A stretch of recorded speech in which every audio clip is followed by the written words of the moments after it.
തെരഞ്ഞെടുപ്പിൻ്റെ ഒരു പ്രവചനം നടത്തിയപ്പോൾ ഞാൻ കേരളത്തിലെ 140 മണ്ഡലങ്ങളിലും ആരാണ് ജയിക്കുക എന്നുള്ളതിനെക്കുറിച്ച് നിങ്ങളോട് പറഞ്ഞിരുന്നു.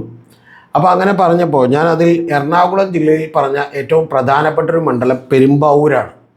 ആ പെരുമ്പാവൂരിൽ ഇത്തവണ അട്ടിമറി സംഭവിക്കാമെന്നും അവിടെ LDF ജയിക്കാമെന്നും, യഥാർത്ഥത്തിൽ അവിടെ UDFൻ്റെ ഒരു മണ്ഡലമാണെങ്കിൽ പോലും അവിടെ എല്ലാ സാഹചര്യങ്ങളും തന്നെ LDFന് അനുകൂലമാണ് എന്നുള്ളതൊക്കെ ഞാൻ നിങ്ങളോട് പറഞ്ഞിരുന്നു.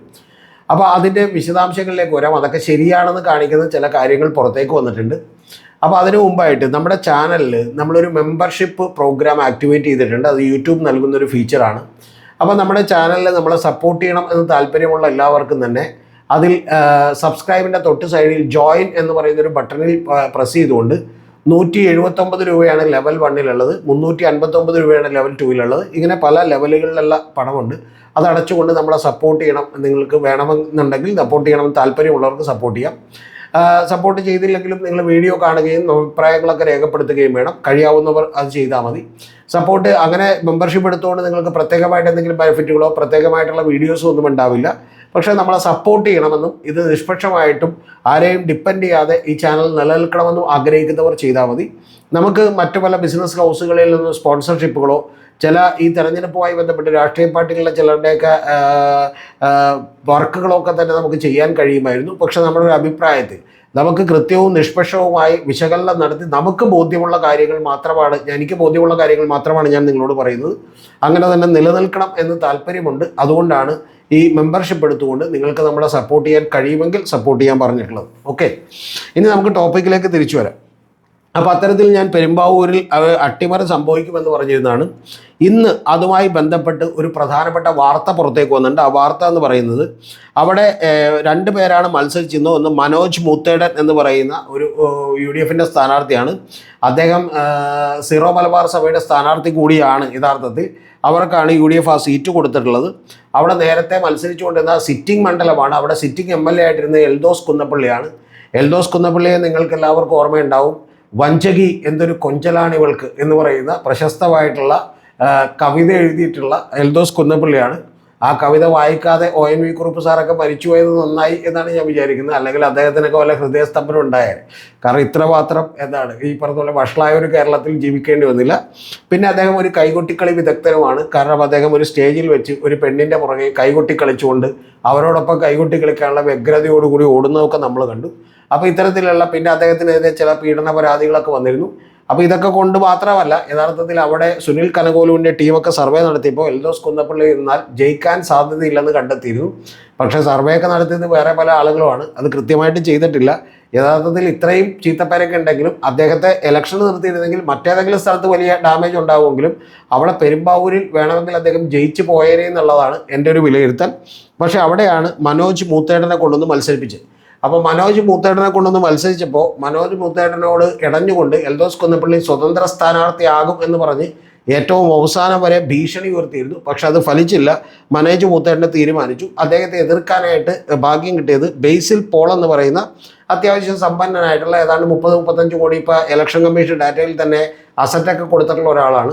അപ്പോൾ അദ്ദേഹത്തിന് 35 കോടി എന്ന് പറയുമ്പോൾ ഒരു 50 കോടി 100 കോടി എന്തായാലും അസറ്റ് ഉണ്ടാകും എന്നാണ് നമ്മൾ വിചാരിക്കേണ്ടത്. കൂടാതെ 60-68 ലക്ഷത്തിൻ്റെ ബാധ്യതയും ഒക്കെ ഉണ്ട്. അപ്പോൾ അദ്ദേഹമാണ് അവിടെ സ്ഥാനാർത്ഥിയായി മത്സരിക്കുന്നത്. അദ്ദേഹം ഞാൻ മനസ്സിലാക്കുന്നത് കേരള കോൺഗ്രസിൻ്റെ സ്ഥാനാർത്ഥിയാണ്.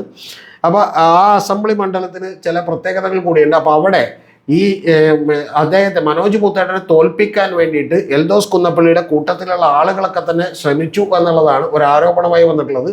അതിന് ഏറ്റവും പ്രധാനപ്പെട്ട എനിക്ക് വായിച്ചപ്പോൾ ചിരി വന്നു. കാരണം എന്താണെന്ന് വെച്ചിട്ടുണ്ടെങ്കിൽ മനോജ് മൂത്തേടൻ DCCക്ക് പരാതി കൊടുക്കും എന്നാണ് പറഞ്ഞേക്കുന്നത്. ഏറ്റവും വലിയ തമാശ, DCC പ്രസിഡന്റായിട്ടുള്ള മുഹമ്മദ് ഷിയാസിനെ പാരവെക്കുന്നതിനെതിരെ അദ്ദേഹം ആർക്കൊണ്ട് പരാതി കൊടുക്കുമെന്നറിയില്ല. കാരണം അദ്ദേഹത്തെ ഇവിടെ ഫോർട്ട് കൊച്ചിയിൽ തോൽപ്പിക്കാൻ വേണ്ടിയിട്ട് വലിയ പണി മറ്റു പല ആളുകളും ഡൊമിനിക് പ്രസന്റേഷനും ഒക്കെ എടുത്തിരുന്നു എന്നുള്ളത് അദ്ദേഹത്തിന് അറിയാം. അപ്പോൾ ഇത് കഴിഞ്ഞ ദിവസത്തെ ഒരു ബ്ലോക്ക് കമ്മിറ്റി യോഗത്തിൽ ഈ 2 വിഭാഗങ്ങളും തമ്മിൽ വലിയ വാഗ്വാദമുണ്ടായി. ഭാഗ്യത്തിന് ഇടിയും കത്തിക്കുത്തൊന്നും ഉണ്ടായില്ല എന്നുള്ളതിൽ നമുക്ക് സന്തോഷിക്കാം. അപ്പോൾ ഇതാണ് സംഭവം. ഇനി അവിടുത്തെ ആ മണ്ഡലത്തിലൊരു പ്രത്യേകത കൂടി എന്താണെന്ന് നിങ്ങൾ അറിയണ്ടേ. ആ മണ്ഡലത്തിൽ കഴിഞ്ഞ തവണ എൽദോസ് കുന്നപ്പള്ളിക്ക് 53,484 വോട്ടുകളാണ് കിട്ടിയത്. 37.3%. ഇത് 2021 കണക്കാണെന്ന് നിങ്ങൾ ആലോചിക്കണം. അത് ബാബു ജോസഫ് എന്ന് പറയുന്ന കേരള കോൺഗ്രസിൻ്റെ സ്ഥാനാർത്ഥി കിട്ടിയത് 50,585 എന്ന് പറഞ്ഞാൽ ഭൂരിപക്ഷം എന്ന് പറയുന്നത് കേവലം വെറും 2899 വോട്ടേ ഉള്ളൂ. ഈ എതിർ സ്ഥാനാർത്ഥിയുമായിട്ട് 2% വ്യത്യാസമേ ഉള്ളൂ. ഇനി അവിടെ തന്നെ 2020 സ്ഥാനാർത്ഥി 20,536 വോട്ടുകൾ പിടിച്ചിരുന്നു. അതുപോലെ തന്നെ അഡ്വക്കേറ്റ് ടി പി സിന്ധുപോൾ BJPയുടെ 15,135 വോട്ടുകൾ പിടിച്ചിരുന്നു. എന്ന് പറഞ്ഞാൽ ഇവർ രണ്ടുപേരും കൂടി ഇത്തവണ മുന്നണിയായിട്ടാണ് മത്സരിക്കുന്നത്. അപ്പോൾ ഏതാണ്ട് അവർക്ക് തന്നെ ഒരു 24.9%, 25%-ഓളം വോട്ടുണ്ട്, 35,000-ഓളം വോട്ടുണ്ടെന്ന് ചുരുക്കം. ഇതാണ് അവിടുത്തെ സിറ്റുവേഷൻ. പക്ഷേ ആ വോട്ടുകളിൽ നിന്ന് കുറേ 2020 കിട്ടാതെ പോകും എന്നുള്ളത് കൂടി നമുക്കറിയാം. കാരണം ഒരു ക്രിസ്ത്യൻ മത സമൂഹത്തിൽ നിന്നുള്ള വോട്ടുകളാണ് കൂടുതൽ കിട്ടിയിരുന്നത്. അവരൊക്കെ തന്നെ ഇത്തവണ 2020 ചെയ്യുമെന്ന് നമുക്ക് പ്രതീക്ഷിക്കാൻ വയ്യ. പക്ഷേ കോൺഗ്രസ് ചെയ്യാമെന്ന് വിചാരിച്ചിരിക്കുമ്പോഴാണ് അവിടെ നിലനിൽക്കുന്ന മനോജ് മൂത്തേണ്ടെങ്ങാനും ജയിച്ചു പോയാൽ എൽദോസ് കുന്നപ്പള്ളിക്ക് അറിയാം, പിന്നെ ഒരു കാരണവശാലും ആ സീറ്റിൽ തനിക്ക് മത്സരിക്കാൻ പറ്റില്ല, തനിക്ക് ജയിക്കാൻ പറ്റില്ലെന്നറിയാം. മനോജ് മൂത്തേട്ടൻ ഇപ്പോഴത്തെ ജില്ലാ പഞ്ചായത്ത് പ്രസിഡന്റ് കൂടിയാണ്. അപ്പോൾ ജയിപ്പിക്കാതിരിക്കാൻ സകല പണിയും പയറ്റുക എന്നുള്ളതാണ് നമ്മുടെ എൽദോസ് കുന്നപ്പള്ളി ചെയ്തേക്കുന്നത്. അദ്ദേഹം ആദ്യമൊക്കെ മടിച്ചു നിന്നു, സ്വന്തരാകുമെന്നൊക്കെ പറഞ്ഞെങ്കിലും പിന്നീട് അദ്ദേഹം എന്ത് ചെയ്യുമെന്ന് വെച്ചിട്ടുണ്ടെങ്കിൽ ആക്റ്റീവായി പ്രചരണത്തിനിറങ്ങി. പക്ഷേ ഈ പ്രചരണത്തിനിറങ്ങിയത് LDFിൻ്റെ പ്രചരണത്തിലാണ് അദ്ദേഹം ഇറങ്ങിയതെന്നുള്ളത് ഈ UDFിൻ്റെ സ്ഥാനാർത്ഥിക്ക് ആദ്യം മനസ്സിലായെങ്കിൽ തന്നെ അദ്ദേഹത്തിനൊന്നും ചെയ്യാൻ പറ്റിയില്ല. അതുകൊണ്ട് അദ്ദേഹം ഓട്ടി നടന്ന് നല്ല വർക്കാണ് ഇത്തവണ ചെയ്യുന്നത് എന്നുള്ളതാണ് എനിക്ക് പറയാനുള്ളത്. ഇനി 2016 തെരഞ്ഞെടുപ്പിൻ്റെ റിസൾട്ട് കൂടി നോക്കാം നമുക്ക്. 44.4% വോട്ടുണ്ടായിരുന്നു എൽദോസ് കുന്നപ്പള്ളിക്കിട്ട്. അതാണ് കഴിഞ്ഞ തവണ 37.3 ചുരുങ്ങിയത്. അത് 64,285 വോട്ടുണ്ടായിരുന്നു. പക്ഷെ അന്ന് അവിടെ മത്സരിച്ചത് സാജു പോളാണ് CPMൽ. അദ്ദേഹത്തിന് 57,197 വോട്ടുണ്ടായിരുന്നു. ഇത് രണ്ടും കുറഞ്ഞ് 50-ഉം 53-ആയിട്ട് മാറുകയാണ് ഈ രണ്ടു പേർക്കും ചെയ്തത് 2021 വന്നപ്പോൾ. പക്ഷെ അന്ന് അവിടെ BJPയുടെ സ്ഥാനാർത്ഥി മാത്രമേ ഉണ്ടായിരുന്നുള്ളൂ. 19,731 വോട്ട്, വെറും 13.6% വോട്ടാണ് പിടിച്ചത്. പക്ഷേ 2020 സ്ഥാനാർത്ഥി ഉണ്ടായിരുന്നില്ല എന്നുള്ള ഒരു പ്രത്യേകതയാണ്. ആ സമയത്ത് തന്നെ അവിടെ SDP-യുടെ സ്ഥാനാർത്ഥിക്ക് 2,000 വോട്ടും അതുപോലെ വെൽഫെയർ പാർട്ടിക്ക് ഏതാണ്ട് 971 വോട്ടുകളും ഉണ്ടായിരുന്നു. ഇതാണ് 2016 സിറ്റുവേഷൻ. ഇനി നമ്മൾ 2011 പോയിട്ടുണ്ടെങ്കിൽ അവിടെ സാജു പോളാണ് ജയിച്ചിട്ടുള്ളത്. സാജു പോൾ നിരവധി തവണ അവിടെ നിന്ന് ജയിച്ച ഒരാളാണ്. 47.4% വോട്ടും 59,628 വോട്ടും നേടി ജയിച്ച ഒരാളാണ്. അത് ഭൂരിപക്ഷം ഉണ്ടായിരുന്നത് 3,382 എന്ന് പറഞ്ഞാൽ 2016 എൽദോസ് കുന്നപ്പള്ളിക്ക് 7,088 ഭൂരിപക്ഷം.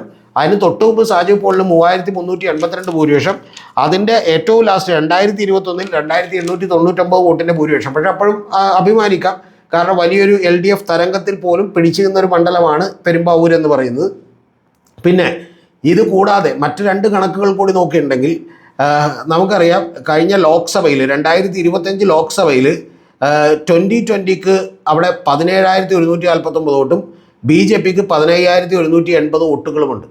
കൂടാതെ ഈ രണ്ടുപേരും തമ്മിലുള്ള വ്യത്യാസം, അതായത് ബെന്നി ബെഹനാൻ 55,873 വോട്ടും മറ്റേ 41,923 വോട്ടുമുണ്ട്. എന്ന് പറഞ്ഞാൽ ഏതാണ്ട് ഒരു 13,000 വോട്ടുകളുടെ വ്യത്യാസം ലോക്സഭയിൽ UDFന് അനുകൂലമായിട്ടുണ്ട്. പക്ഷേ ലോക്സഭയിലെ വോട്ടിംഗ് പാറ്റേണിലല്ല ഈ പലപ്പോഴും നിയമസഭയിലേക്ക് തെരഞ്ഞെടുപ്പ് എടുക്കുന്നത്. അതുകൊണ്ട് മറ്റൊരു കാര്യം കൂടി നമുക്ക് പരിശോധിക്കാനുള്ളത് തദ്ദേശ സ്വയംഭരണ തെരഞ്ഞെടുപ്പാണ്. തദ്ദേശ സ്വയംഭരണ തെരഞ്ഞെടുപ്പിലും UDFന് വലിയ നേട്ടമുണ്ട്. 63,848 വോട്ടുകളുണ്ട്. LDFന് 51,966 വോട്ടുകളാണ്. പക്ഷേ അവിടെയും 12,874 വോട്ടുകളുടെ വലിയ ഭൂരിപക്ഷം UDFനുണ്ട് എന്നുള്ളതാണ് വാസ്തവം. പക്ഷേ നിയമസഭാ തെരഞ്ഞെടുപ്പിലേക്ക് വരുമ്പോൾ വളരെ ചെറിയ ഒരു 6,000-7,000 വോട്ടുകളാണ് മാക്സിമം ഭൂരിപക്ഷം. അത് 2016 പോലും എൽദോസ് കുന്നപ്പള്ളിക്ക് കിട്ടിയിട്ടുള്ളത്. അതുകൊണ്ട് എൽദോസ് കുന്നപ്പള്ളി മനസ്സറിഞ്ഞ് വിചാരിച്ചാൽ ഉറപ്പായിട്ടും തന്നെ ഈ പറയുന്ന നമ്മുടെ പ്രിയപ്പെട്ട മനോജ് മൂത്തേടൻ തോക്കും. അതുപോലെ ജാക്കോബൈറ്റൊക്കെ തന്നെ ഈ സിറിയൻ കാത്തലിക്കിൻ്റെ ഒരു കാൻഡിഡേറ്റ് ആണ് എന്ന് പറയുന്ന പ്രചാരണം കൊണ്ട് വോട്ട് ചെയ്യുമോ എന്ന് നമുക്കറിയില്ല. ഇനി ഇതെല്ലാത്തിനും പുറമെ നമുക്കറിയാം, ഉപതെരഞ്ഞെടുപ്പുകളിലൊക്കെ തന്നെ കോൺഗ്രസിന് നന്നായി പെർഫോം ചെയ്യാൻ പറ്റും. കാരണം കോൺഗ്രസിൻ്റെ എൻറ്റയർ സംവിധാനം ഒരു മണ്ഡലത്തിലേക്ക് വന്ന് കേന്ദ്രീകരിക്കുന്നതിൻ്റെ ഗുണമായിട്ടാണ്. പക്ഷേ ഇത്തവണ ഞാൻ പലവട്ടം എൻ്റെ പ്രിയപ്പെട്ട പ്രേക്ഷകരോട് പറഞ്ഞിരുന്നു, കോൺഗ്രസ് അഭിമുഖീകരിക്കാൻ പോകുന്ന പ്രശ്നം 140 മണ്ഡലങ്ങളിലും അങ്ങനെ തെരഞ്ഞെടുപ്പ് നടക്കുമ്പോൾ അങ്ങനെ കേന്ദ്രീകരിക്കാൻ കഴിയില്ല. ഒന്ന്. രണ്ടാമത്തെ ഏറ്റവും പ്രധാനപ്പെട്ട കാര്യം, അവിടെ നിന്ന് ഒരു പുതിയ ആൾ ജയിച്ചു പോയാൽ പിന്നീട് ഒരു കാലത്തും അവർക്ക് അവിടെ വേറൊരു നേതാവിനും മത്സരിക്കാൻ കഴിയില്ലെന്നറിയാം. അതുകൊണ്ട് തന്നെ അവിടെയുള്ളവരെ തോൽപ്പിക്കാൻ അവിടുത്തെ തന്നെ മറ്റ് നേതാക്കൾ ഇറങ്ങും എന്നുള്ളതാണ്. അത് സംഭവിക്കാൻ പോകുന്ന എറണാകുളം ജില്ലയിൽ ഏറ്റവും പ്രമുഖമായിട്ടുള്ള മണ്ഡലമാണ് ഈ പറയുന്ന പെരുമ്പാവൂർ എന്ന് പറയുന്നത്.